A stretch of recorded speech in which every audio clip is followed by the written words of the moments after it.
ज्याच्या हृदयात गुरुमूर्ती त्याची होईल जगभरात कीर्ती. जो करेल गुरूंची पूजा त्याच्या आयुष्यातील दुःख होईल वजा.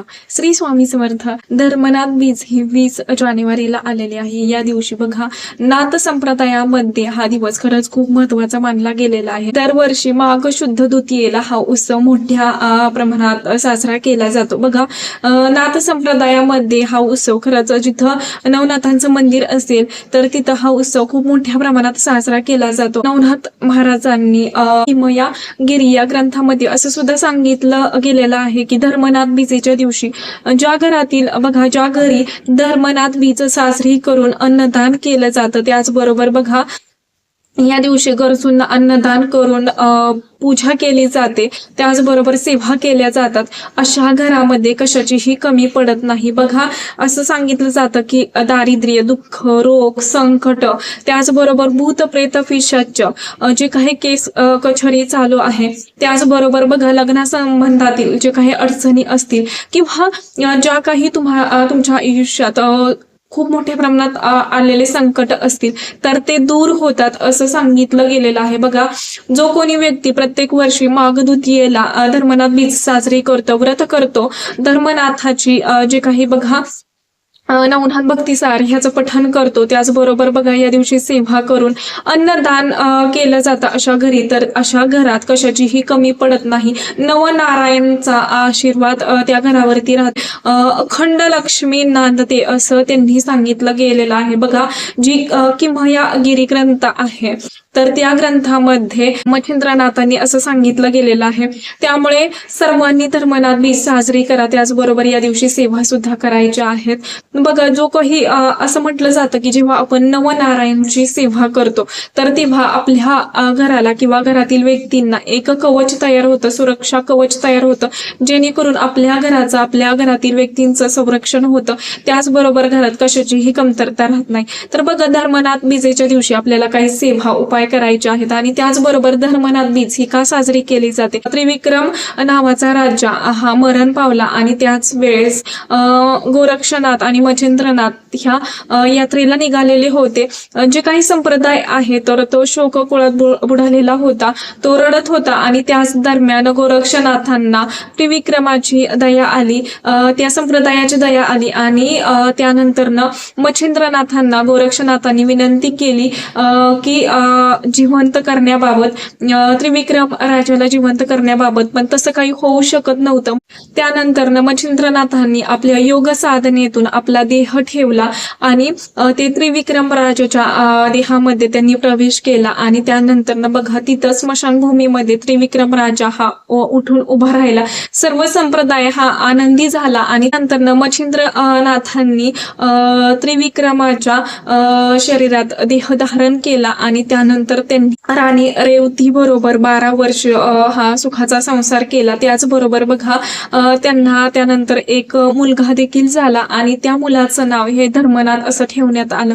त्याचबरोबर 12 वर्षाचा संसार केल्यानंतर मच्छिंद्रनाथांनी तो देह ठेवला ते आपल्या मूळ रूपात आले म्हणजेच की मच्छिंद्रनाथाच्या रूपात येऊन जो त्रिविक्रम आहे तर तो मरण पावला. मच्छिंद्रनाथांनी धर्मनाथाला 12 वर्ष हे राज्य करायला लावलं आणि माघ द्वितीयेला म्हणजेच धर्मनाथ बीजेच्या दिवशी धर्मनाथाला नाथांची दीक्षा दिली आणि तेव्हापासून ही धर्मनाथ बीज ही साजरी केली जाते. आणि तेव्हाच मच्छिंद्रनाथांनी असं सांगितलं की मयागिरी ग्रंथामध्ये असं सांगितलं की ज्या घरात धर्मनाथ बीज साजरी केली जाते दानधर्म केला जातो गरिबांची सेवा केली जाते गरिबांना अन्नदान केलं जातं अशा घरामध्ये कशाचीही कमतरता राहत नाही. त्याचबरोबर घराचं कुटुंबियाचं संरक्षण होऊन घरात अखंड लक्ष्मी वास करते असं सांगितलं गेलेलं आहे. तर बघा तुम्ही सुद्धा सर्वांनी या दिवशी धर्मनाथ बीज ही साजरी करायची आहे. अगदी जवळपास कुठे तुमच्या इथं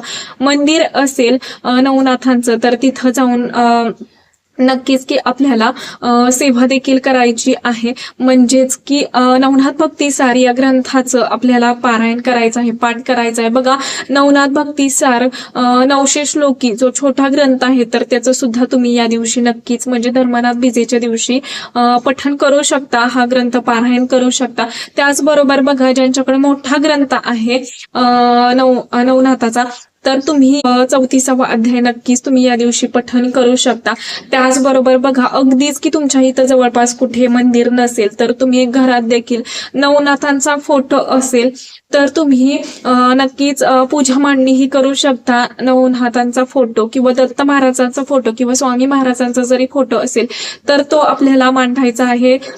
षोडोपचार पूजा करायची आहे. म्हणजेच की बघा, तुम्ही कलशाची स्थापना करू शकता. त्याचबरोबर गणपती बाप्पांची स्थापना करू शकता. गणपती बाप्पांची पूजा करायची, कलश स्थापना करायची, नवनाथांची पूजा करायची आणि घंटी आणि शंख त्याची पूजा करून धूप दीप दाखवून आपल्याला तुम्ही या दिवशी पारायण सुद्धा, नवनाथ भक्तिसार या ग्रंथाचं पारायण सुद्धा करू शकता.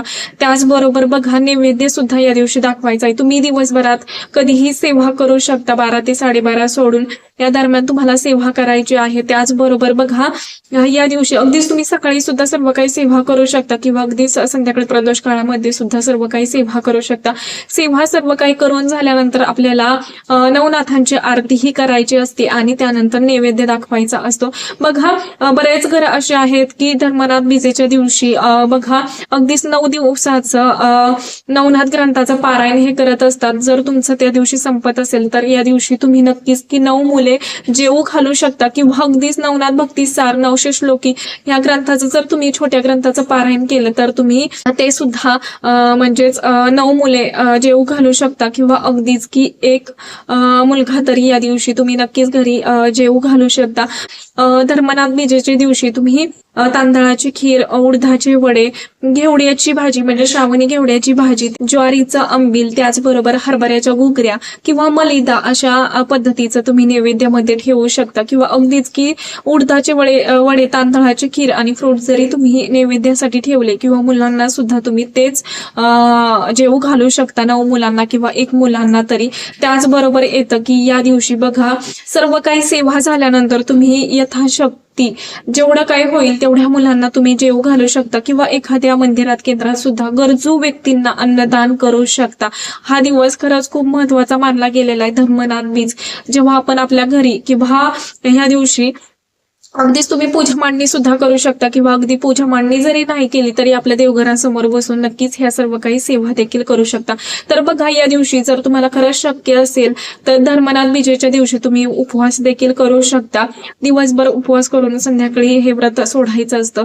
या दिवशी मग ज्यांना उपवास करायचा असेल त्यांनी उपवास करावा, नाही केला तरी सेवा केल्या तरी सुद्धा काहीच हरकत नाहीये. त्याचबरोबर येतं की बघा, आपण एवढ्या काही सेवा करतोय, धर्मनाथ बीजेच्या दिवशी आपल्याला घरात मांसाहार करायचा नाहीये, त्याचबरोबर परान्न घ्यायचं नाहीये आणि शक्य झालं तर ब्रह्मचर्याचं पालन करणं सुद्धा तेवढंच गरजेचं असणार आहे. त्याचबरोबर बघा, केंद्रात सुद्धा या दिवशी नवनाथ महाराजांचा म्हणजे पूजा केली जाते, षोडोपचारे. त्याचबरोबर नैवेद्य दाखवला जातो. जर तुम्हाला खरंच तिथं नैवेद्य घेऊन जायचं असेल तर तुम्ही तुमच्या इच्छेनुसार तिथं नैवेद्य देखील नेऊ शकता. तिथल्या लोकांना तुम्ही, गरजू लोकांना अन्नदान हे करू शकता. असं म्हटलं जातं की धर्मनाथ बीजेच्या दिवशी आपण व्रत करून सेवा केल्यानंतर आपल्या आयुष्यात जे काही अडलेली खूप मोठ्या प्रमाणात संकट असतील किंवा खूप मोठ्या अडचणींचा सामना तुम्हाला जर करावं लागत असेल तर तुम्ही ह्या सेवेने नक्कीच ते दूर करू शकता. नवनारायणचं कवच आपल्या भोवती निर्माण होऊन आपल्या अवतीभोवती भूत प्रेत पिशाच करणी बाधा किंवा जे काही बाहेरील बाधा असेल तर ती जवळ येत नाही. नवनारायणचा आशीर्वाद आपल्यावरती राहतो. आपली सर्व काही कामे मार्गी लागत असतात. आणि बघा, अशा घरात जेव्हा धर्मनाथ बीज साजरी केली जाते तर अशा घरात अखंड लक्ष्मी ही टिकून राहते. त्यासाठी आपल्याला ह्या सेवा उपासना करायच्या असतात. तर तुम्हाला नक्की समजलं असेल. आतापुरतं एवढंच झालेली सेवा मी महाराजांच्या रुजू करते. व्हिडिओ आवडला असेल तर नक्कीच लाईक करा, शेअर करा आणि चॅनेलवरती नवीन असाल तसंच नवनवीन व्हिडिओ पाहण्यासाठी चॅनेलला सबस्क्राईब करा. धन्यवाद. श्री स्वामी समर्थ.